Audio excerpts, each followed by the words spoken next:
आज आप लोगों के साथ मैं रमज़ान स्पेशल में चना चाट की रेसिपी आप लोगों के साथ शेयर करूंगी। चना चाट की इस रेसिपी को आप एक ही मर्तबा में बनाकर फ्रिज में 3 से 4 दिन के लिए स्टोर भी कर सकते हैं। तो चलिए जी बनाना स्टार्ट करते हैं अपने आलू चना चाट। तो यहाँ पर मैंने बॉईल किए हुए सफ़ेद चने यूज़ किए हैं, तकरीबन 1.5 कप। बॉईल किए हुए आलू लेंगे 1 केजी और आलू को आपने बहुत छोटा छोटा कट नहीं करना है, क्योंकि आज की जो चना चाट को हम बनाएंगे नहीं बल्कि हम पकाएंगे इसे। अब इसके बाद इसमें ऐड करेंगे बॉईल किए हुए चनों का पानी 3 कप। चने बॉईल करते वक्त जो चनों का पानी होता है इसे हम इस रेसिपी में यूज़ करेंगे, ज़ाया नहीं करेंगे। चनों के पानी का अपना ही टेस्ट होता है तो हम यही पानी यूज़ करेंगे। अब 150 ग्राम इमली को हम पानी में अच्छी तरह से मिक्स करके वो भी इसमें ऐड कर देंगे। अब इसमें कुटा हुआ ज़ीरा ऐड करेंगे 1 टीस्पून, ओरिगानो ऐड करेंगे 1/2 टीस्पून, कुटी हुई लाल मिर्च डालेंगे 1 टीस्पून और नमक डालेंगे 1 टीस्पून।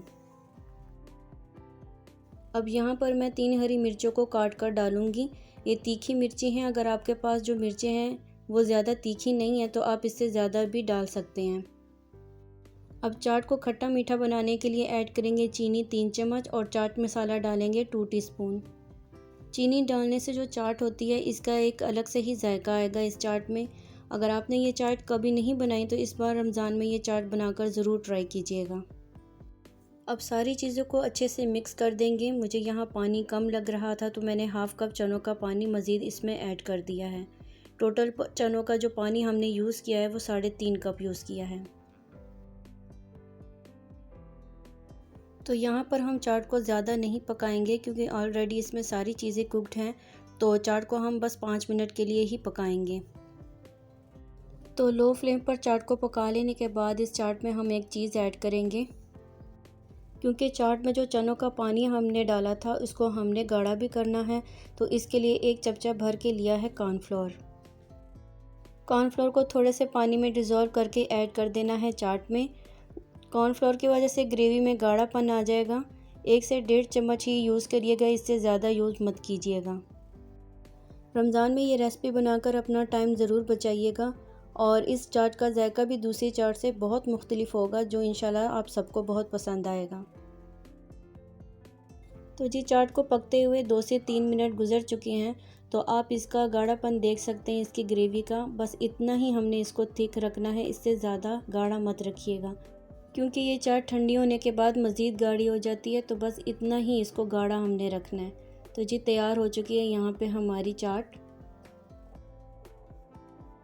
तो इसको ठंडा कर लेने के बाद आप इसको फ्रिज में रखकर 3 से 4 दिन के लिए इसे स्टोर भी कर सकते हैं।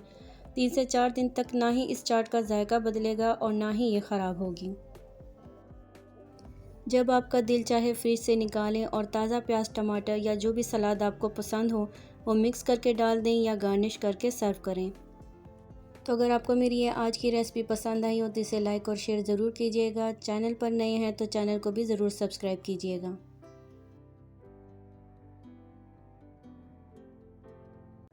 आखिर में सॉस और चाट पापड़ी ज़रूर डालिएगा। यकीन मानिए आप इस चाट को अगर एक बार बनाएंगे तो आप इसको बार बार ज़रूर बनाएंगे। तो इस बार अपनी इफ्तारी में इस चाट का इजाफ़ा ज़रूर कीजिएगा और मुझे ज़रूर बताइएगा कि आपको अब मेरी ये न्यू चाट की रेसिपी कैसी लगी। तो जी मिलते हैं रमज़ान की किसी और अच्छी सी और मज़ेदार सी रेसिपी के साथ। तब तक के लिए अपना और अपने प्यारों का बहुत सा ख्याल रखें। अल्लाह हाफ़िज़।